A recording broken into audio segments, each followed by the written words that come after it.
They were indeed a queer-looking party that assembled on the bank. The birds with ragged feathers, the animals with their fur clinging close to them, and all dripping wet, cross, and uncomfortable. The first question, of course, was how to get dry again. They had a consultation about this, and after a few minutes, it seemed quite natural to Alice to find herself talking familiarly with them as if she had known them all her life. Indeed, she had quite a long argument with the Lory, who at last turned sulky and would only say, "I am older than you and must know better." And this Alice would not allow without knowing how old it was. And as the Lory positively refused to tell its age, there was no more to be said. At last, the Mouse, who seemed to be a person of authority among them, called out, "Sit down, all of you, and listen to me. I'll soon make you dry enough." They all sat down at once, in a large ring, with the Mouse in the middle. Alice kept her eyes anxiously fixed on it, for she felt sure she would catch a bad cold if she did not get dry very soon. "Ahem," said the Mouse with an important air. "Are you all ready? This is the driest thing I know. Silence all around, if you please." William the Conqueror, whose cause was favored by the Pope, was soon submitted to by the English, who wanted leaders, and had been of late much accustomed to usurpation and conquest. Edmund and Morcar, the Earls of Mercia and Northumbria. "Ugh!" said the Lory with a shiver. "I beg your pardon," said the Mouse, frowning, but very politely. "Did you speak?" "Not I," said the Lory hastily. "I thought you did," said the Mouse. "I proceed. Edwin and Morcar, the Earls of Mercia and Northumbria, declared for him, and even Stigand, the patriotic Archbishop of Canterbury, found it advisable." "Found what?" said the Duck. "Found it," the Mouse replied rather crossly. "Of course you know what it means." "I know what it means well enough when I find a thing," said the Duck. "It's generally a frog or a worm. The question is, what did the Archbishop find?" The Mouse did not notice this question, but hurriedly went on. "Found it advisable to go with Edgar Atheling to meet William and offer him the crown. William's conduct was at first moderate, but the insolence of his Normans—" "How are you getting on now, my dear?" it continued, turning to Alice as it spoke. "As wet as ever," said Alice in a melancholy tone. "It doesn't seem to dry me at all." "In that case," said the Dodo solemnly, rising to its feet, "I move that the meeting adjourn for the immediate adoption of more energetic remedies." "Speak English," said the eaglet. "I don't know the meaning of half those long words. And what's more, I don't believe you do either." And the eaglet bent down its head to hide a smile. Some of the other birds tittered audibly. "What I was going to say," said the dodo in an offended tone, "was that the best thing is to get us dry. Would be a caucus race." "What is a caucus race?" said Alice. Not that she wanted much to know, but the dodo had paused as if it thought that somebody ought to speak, and no one else seemed inclined to say anything. "Why," said the dodo, "the best way to explain it is to do it. And you might like to try the thing yourself some winter day. I will tell you how the dodo managed it. First, it marked out a race course in a sort of circle. The exact shape doesn't matter, it said. And then all the party were placed along the course, here and there. There was no 1, 2, 3, and away, but they began running when they liked, and left off when they liked, so that it was not easy to know when the race was over.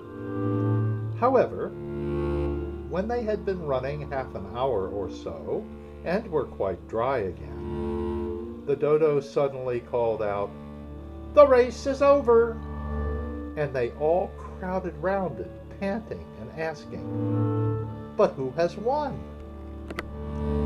This question the dodo could not answer without a great deal of thought, and it sat for a long time with one finger pressed upon its forehead, the position in which you usually see Shakespeare in the pictures of him, while the rest waited in silence.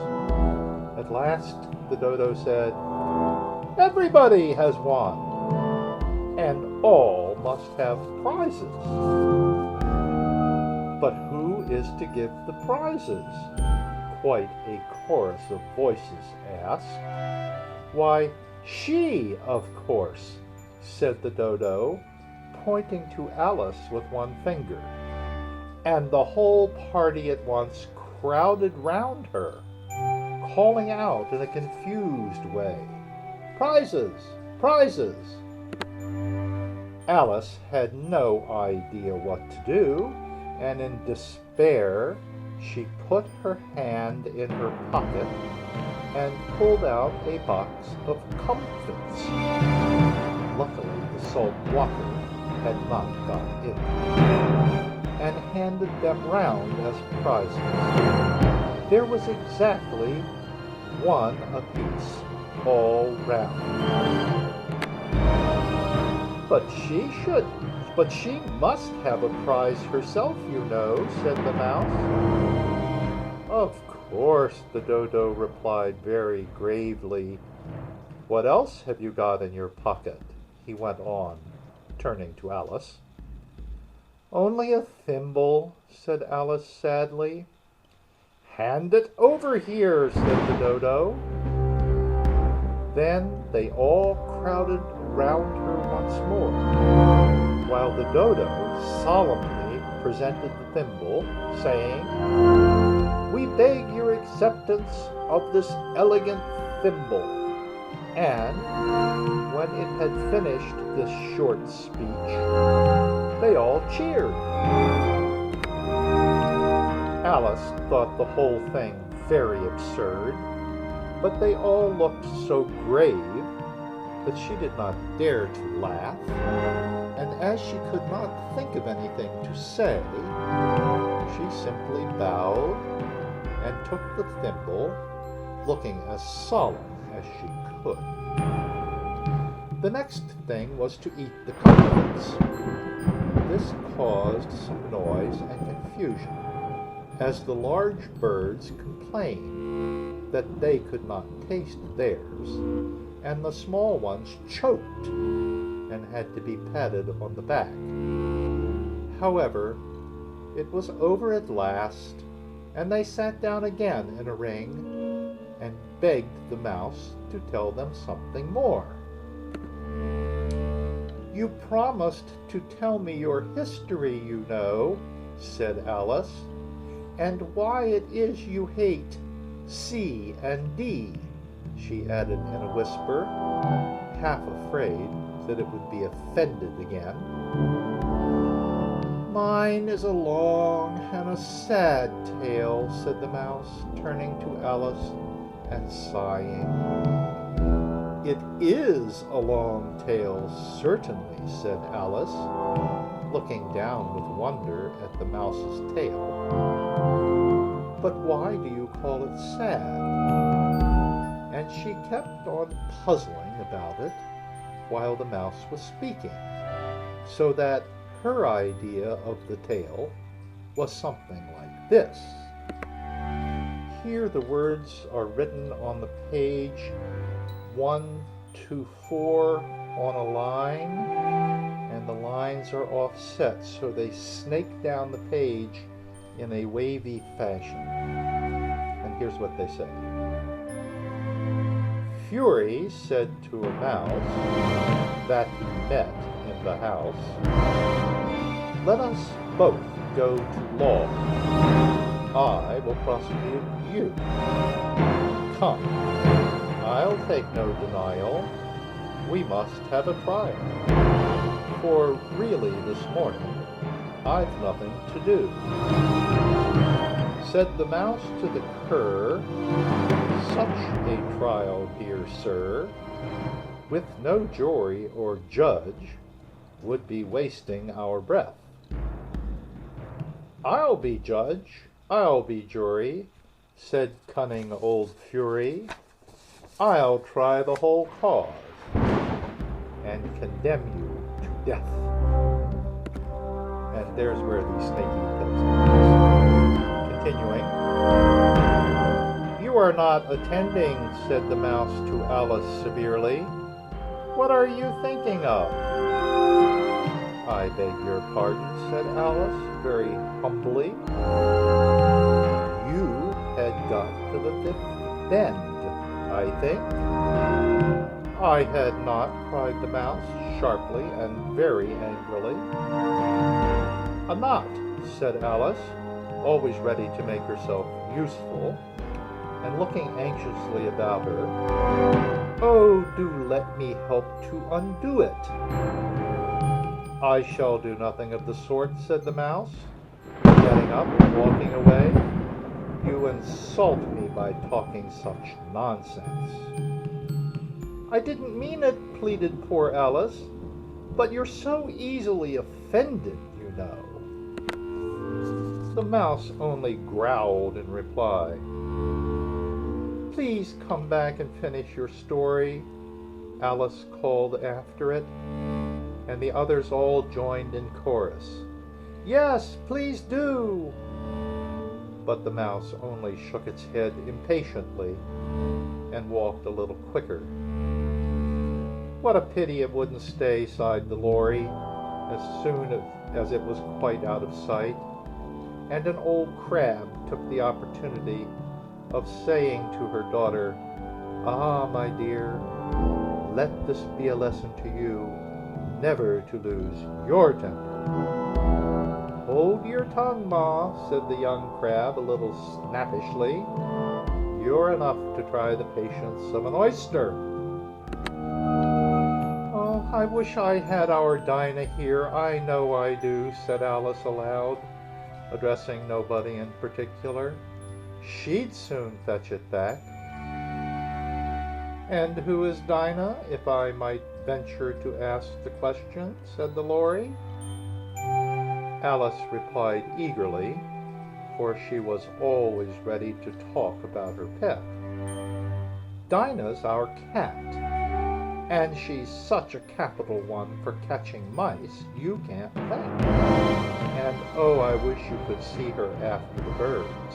Why, she'll eat a little bird as soon as look at it. This speech caused a remarkable sensation among the party. Some of the birds hurried off at once. One old magpie began wrapping itself up very carefully, remarking, "I really must be getting home. The night air doesn't suit my throat." And a canary called out in a trembling voice to its children, "Come away, my dears. It's high time you were all in bed." On various pretexts, they all moved off, and Alice was soon left alone. "Oh, I wish I hadn't mentioned Dinah," she said to herself in a melancholy tone. "Nobody seems to like her down here, and I'm sure she's the best cat in the world. Oh, my dear Dinah, I wonder if I shall ever see you anymore." And here poor Alice began to cry again, for she felt very lonely and low-spirited. In a little while, however, she again heard a little pattering of footsteps in the distance, and she looked up eagerly, half hoping that the mouse had changed his mind and was coming back to finish his story. This is the end of chapter 3.